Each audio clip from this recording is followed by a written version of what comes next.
marketing and the soft skills are a critically important part of that, right? You can build something, but that whole adage of build it and they will come doesn't really work. You have to have awareness campaigns and make people aware of what you have and why it's important to them. And then you can meld those two things. And when you have both of those, you can be unstoppable. Many people don't understand how close they were to success when they gave up. And I think that people give up too early. I think that's something that happens with entrepreneurial projects and with AI projects specifically, that people give up too early. They think they're going to get results faster than they do. And when they don't get those results at the beginning, they become disappointed and disenchanted. And so they just abandon the project. Well, I'll share. I've had many mistakes. I think it's all about mistakes in a way and failures. And then, Winston Churchill said, success is going from failure to failure and not losing enthusiasm.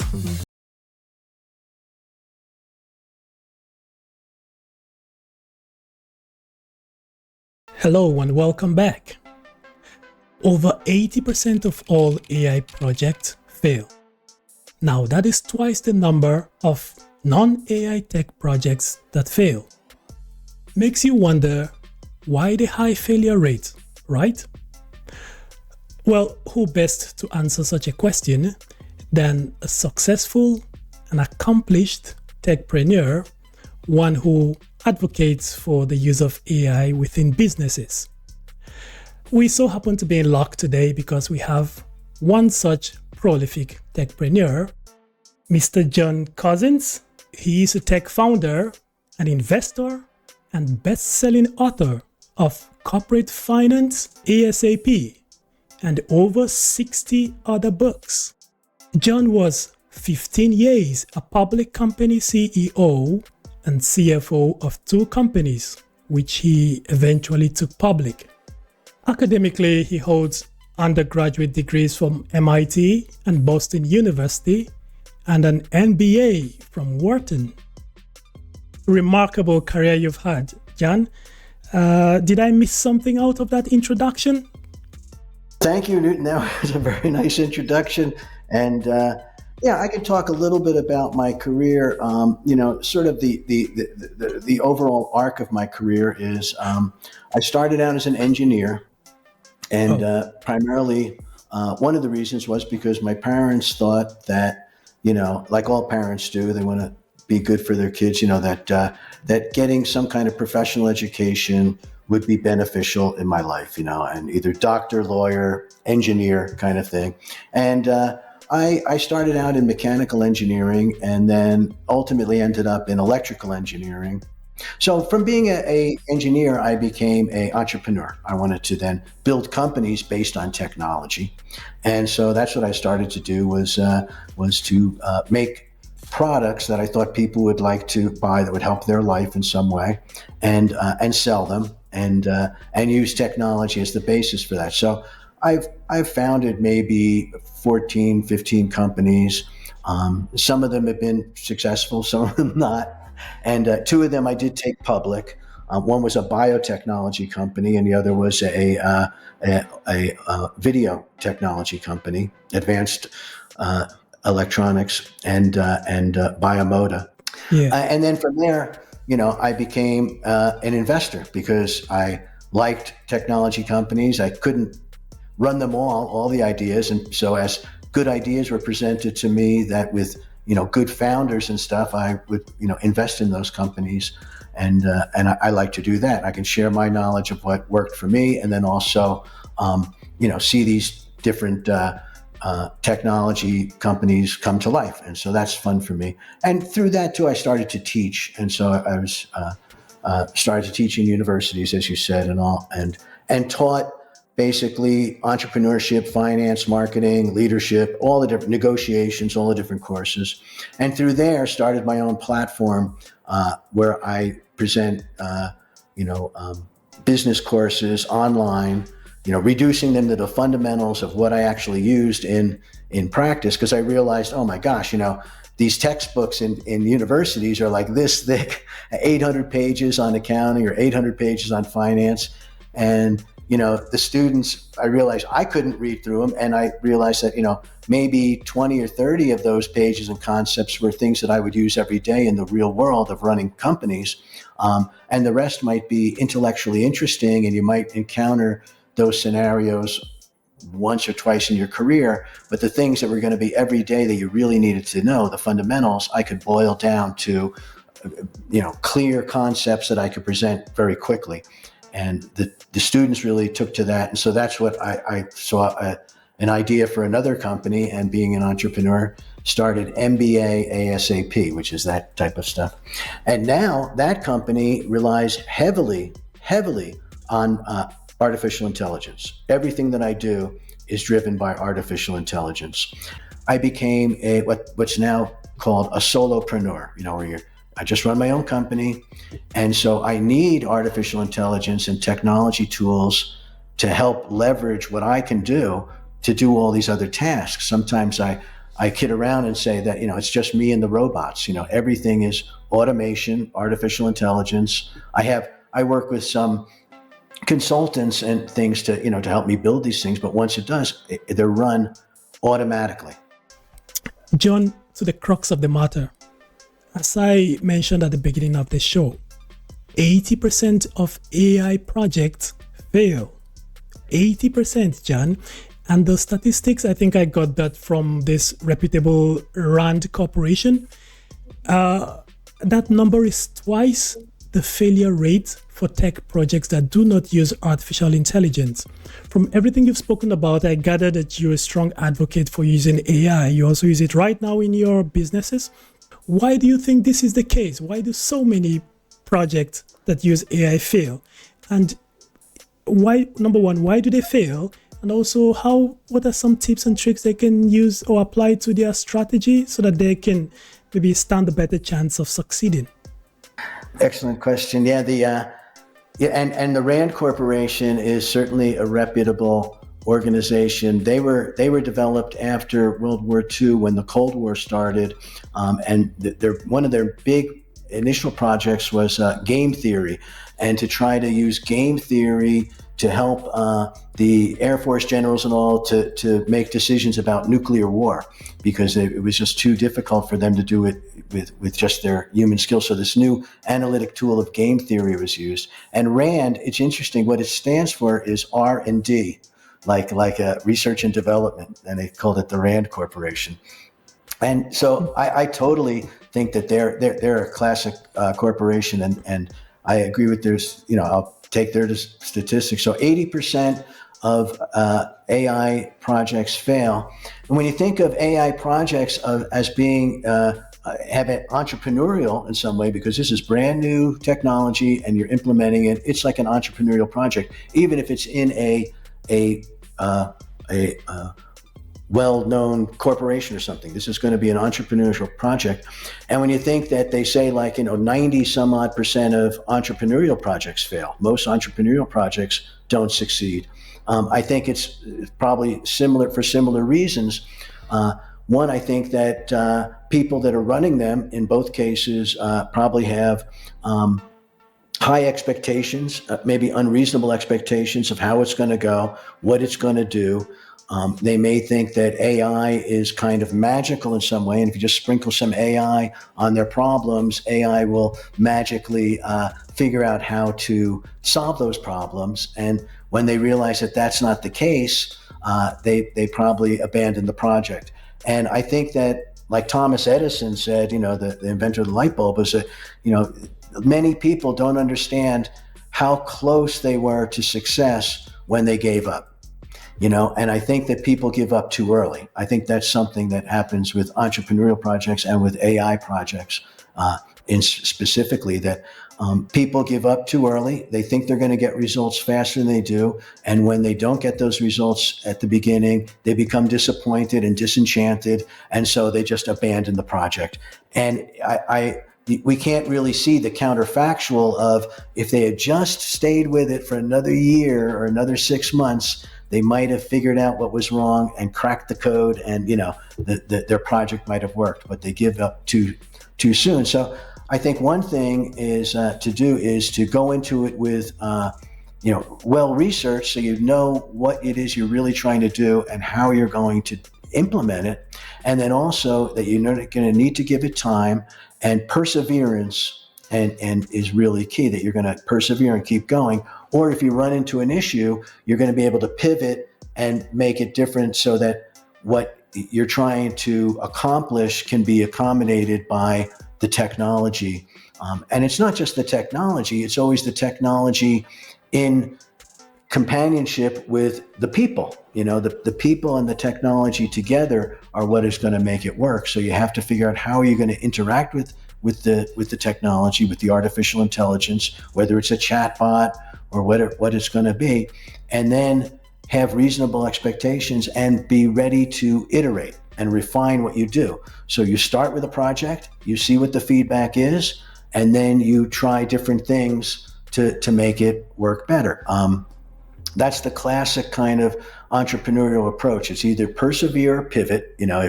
If it's something, you just keep at it, and then if you realize it's a project, a obstacle that is insurmountable in some way, how do you pivot around it to make your project work? And to do something, start with something, have a bias towards action, and then iterate.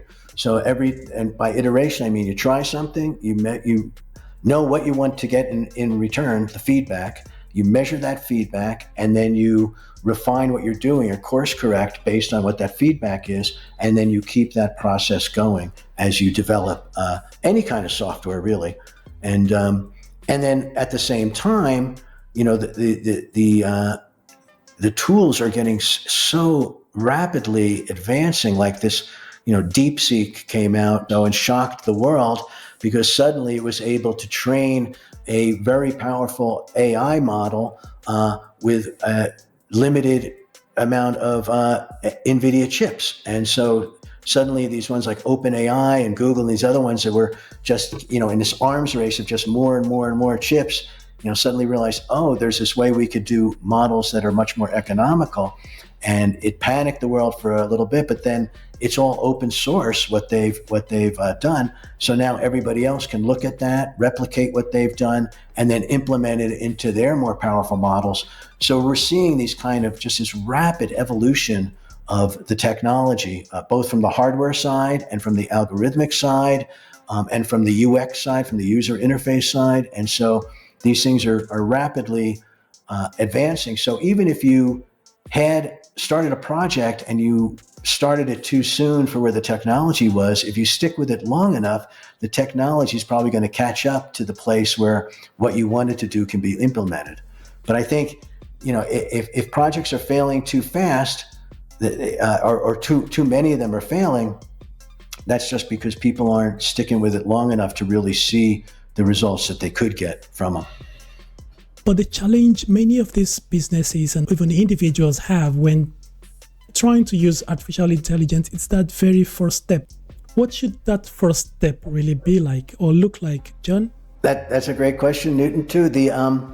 And I can just I'll use my personal experience, because that's where I know. And I've hired AI consultants and actually trained myself up, just taking a bunch of different online courses in Udacity or other places to how to make TensorFlow models, how to make neural networks and things like that, and quickly realized that I could understand the concepts of it, but unless I was going to stick with that totally, the technology was advancing so rapidly that I'd have to keep learning, unlearning, and relearning, and it would be too much. So I've relied on others that are doing that to create the tools for me, because the tools are advancing so fast. Two things that I've basically done just recently that have been remarkable. I mean, using a lot, but my main course is on my website, MBA-ASAP.com, and it's my micro MBA, and it's all in English.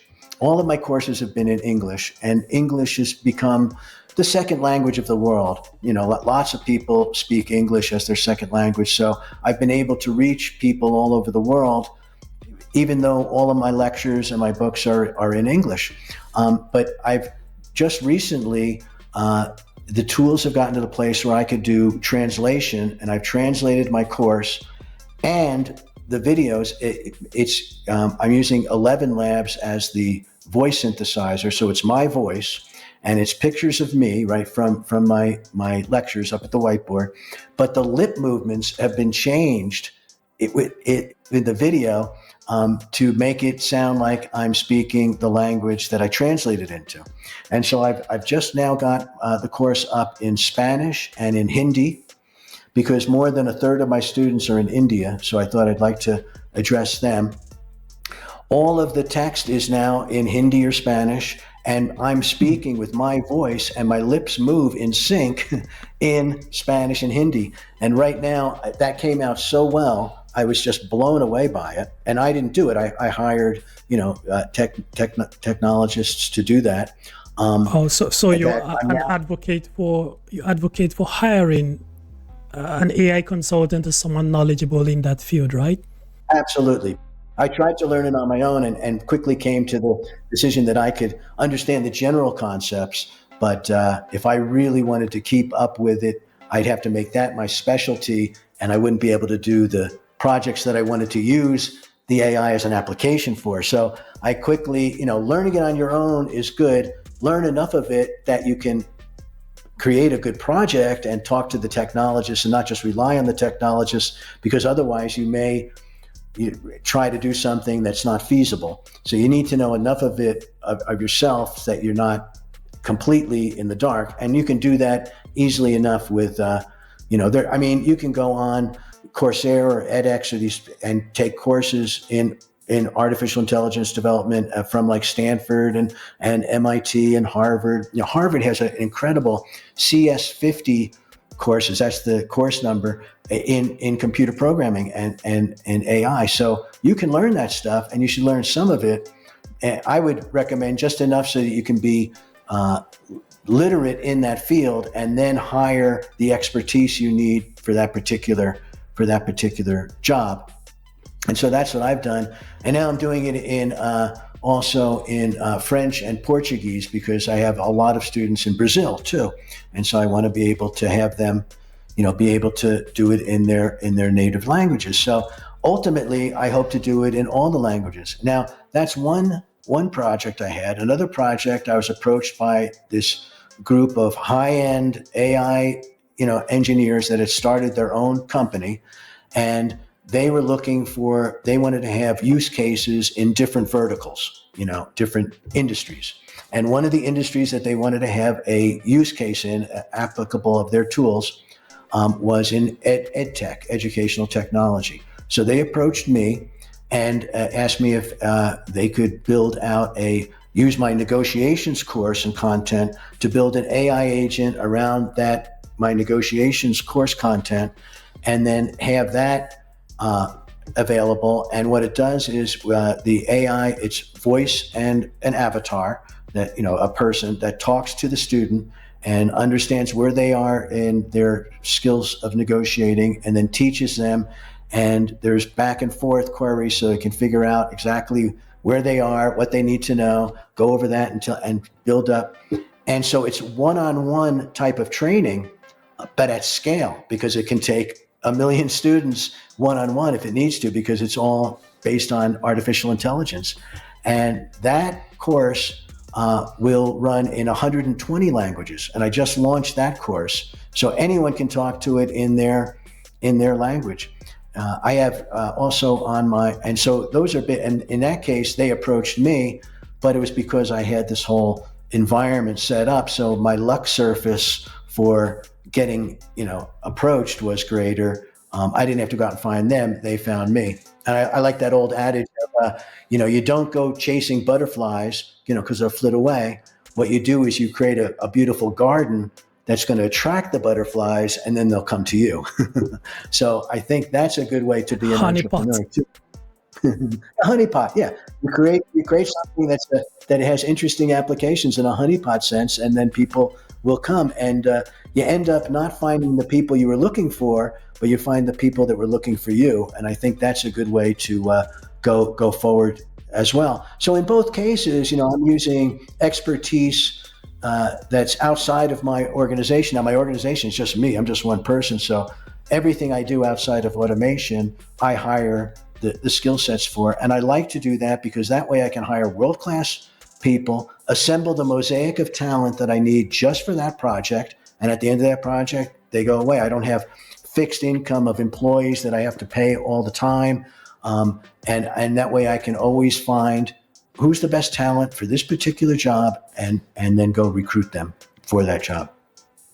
Yep, I like that advice.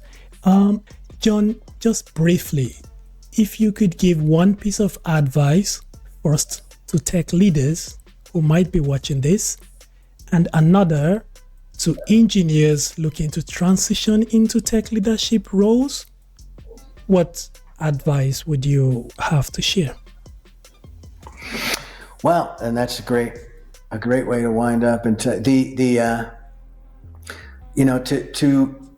engineers that are looking to move into entrepreneurship or tech leadership roles, get business skills. I mean, that's basically it. Naval Ravikant, he's a great, investor, engineer, said, if you can build and you can sell, you are unstoppable. So if you have the build skills, then you really need to get the sell skills. You need to like you said, Newton, so well, marketing and the soft skills are critically important part of that, right? You can build something, but that whole adage of build it and they will come doesn't really work. You have to have awareness campaigns and make people aware of what you have and why it's important to them. And then you can meld those two things. And when you have both of those, you can be unstoppable. You can do whatever you want in the world.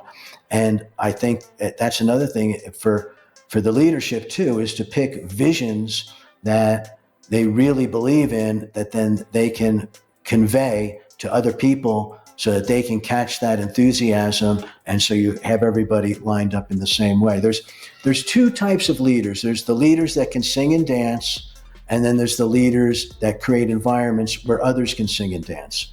And I think that's the best kind of leader, is to try to create other leaders, to give everybody within your organization the skills and the flexibility to actually go ahead and work on projects and have autonomy so that they can actually build their skills, become better and stronger in those ways. And then that builds a whole organization. They always say that, and that means hiring people that are smarter than you and not being afraid of that. They always say that A people hire A people and B people hire C people, because they want people they get intimidated by A people. So they want people less than them. And so then they'll feel comfortable that they're not going to be challenged by someone else's talents, skills, intellect, whatever it is. And so it's really important to hire people and work with people that are smarter than you, and not to be afraid of that. That's actually going to really help you and help them and help everybody. No, that makes perfect sense. And John, just it's a ritual question we always ask at the end of every show. Is there some mistake you've made along your career which maybe stands out from the others and you wouldn't mind sharing with the viewers? A significant mistake, let's say a huge one, which you seriously regret at this point in time and you don't mind sharing with everyone? Well, I'll share. I've had many mistakes. I think it's all about mistakes in a way, and failures. And then, Winston Churchill said, success is going from failure to failure and not losing enthusiasm. It's really all about a series of mistakes that then you get up from, learn from, and then move on. And Thomas Edison said, I didn't make a bunch of mistakes. I just learned 10,000 ways not to make a light bulb. And on a 10,001st, boom, he learned how to do it. So, it's hard. I like to try to interpret mistakes and failures as, learning, just learning times. I mean, as I said, I've sort of peeled off all these different aspects of a business to become a solopreneur, so I could do my own thing, hire my own people, be self-directed, and really have, and also to keep all the equity for myself. I don't, giving up equity to investors just for some money so you can implement your thing, I think is a mistake, because they're getting a share of your efforts. And if you can bootstrap the company by making something that makes a little bit of money and plowing that money back in and building it up that way and retaining the equity, that's a very powerful business model. So, a big mistake I made in one of the companies was an epic failure that I started. And it should have been a home run. It was a food safety company, and I had this incredible team, and they were basically trained in the military in open source intelligence, intelligence gathering. And they would open source means you gather it from sources that are available all around the world, and they would look at food that was coming into the United States and to see how safe it was from pesticides and different types of things like that, and how it was grown, and was hormones or what was used in the food, and contaminations and things. And they had one client. They had the Food and Drug Administration was their client. And so I went to them and said, we can take your structure here and make it into an app that everybody could use in the supermarket, because the only thing that's known in the supermarket, nothing about the food safety, is just country of origin. So it says, the tomatoes from Uruguay and the shrimp that were farmed in Thailand, and you don't really know, other than the country of origin, how safe it was under circumstances. So we could take that information they were already gathering, make it into app. People could have it for very inexpensive, and they could look and buy, make decisions about food safety. And so I had this great technical team that were from the military, relatively conservative kind of, mentality. And then I had this all-star marketing team that were more liberal, creative, kind of people. And these two cultures clashed. And the marketers would say, this is what the market wants. This is what the market's interested in. And the operations people would say, this is what I can build, and this is what I can make. And they're going like this. And they didn't like each other because, they just were coming from complete different mindsets. And I was as a leader, trying to hold this together long enough for a big payday, where we could exit this company in some way, either sell it to, somebody like Google, or take it public or something like that. And finally, they got into a clash, and the marketing guys said, life's too short, we're leaving. And then I had these guys, and we sort of stumbled along and became more of a consulting firm, where we would look at supply chains for companies and see where their supplies were at risk for coming into making things like even pet foods and different foods. And but a consulting company can't scale. And I wanted to scale with an app and make it something that could be sold to millions of people. So that company just sort of died away. And I always look back at that and say there was a opportunity that I think it was my failure in a way, because I could not figure out how to make these people mesh enough that they could understand each other, and we could really make a successful thing that would have benefited them so much. They would have made so much money, off of an exit of that company.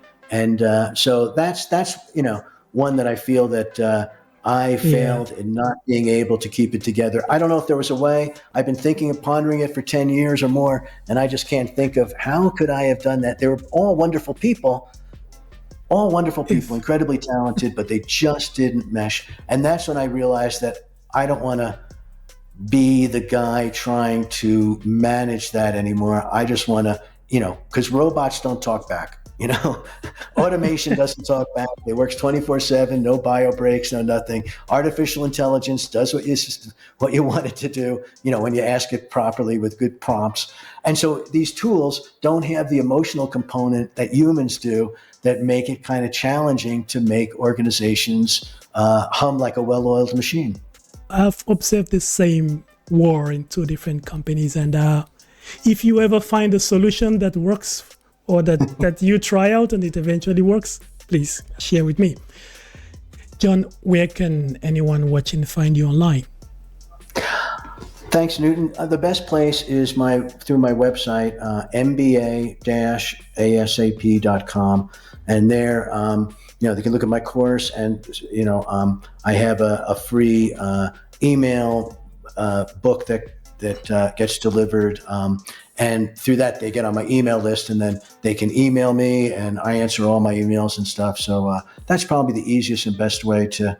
I'm on all the different social, media networks too and stuff. So, but that's probably the best way to get a hold of me and get in contact. I'm sure you'll be hearing from some of the viewers. John, just before we wrap this up, I just remembered a question out of pure curiosity. I would really like to get your answer, probably a brief one if possible. Sure. 60 books in one lifetime. How did that happen, John? Was that a lot of that? Was that artificial intelligence? If it's not a secret and you don't mind sharing, please.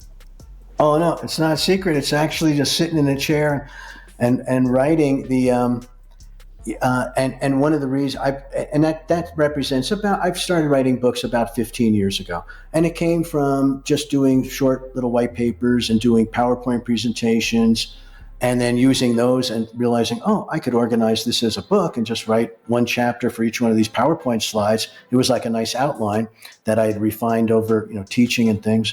And at that time, again, it was the technology that actually allowed it to really happen for me. I use Kindle Direct Publishing, which is Amazon's way, and you can put up a manuscript. It can just be a Word document that you put together and post it up there. They even have a cover maker where they'll help you make the cover. It makes the cover, and then boom, the book is out for sale on Amazon. And they do the Kindle, which is the ebook type, and then they'll do a paperback and a hardcover, and they have a thing called POD, print on demand. So when people order one copy of the book, they just print that one copy and mail it out to them.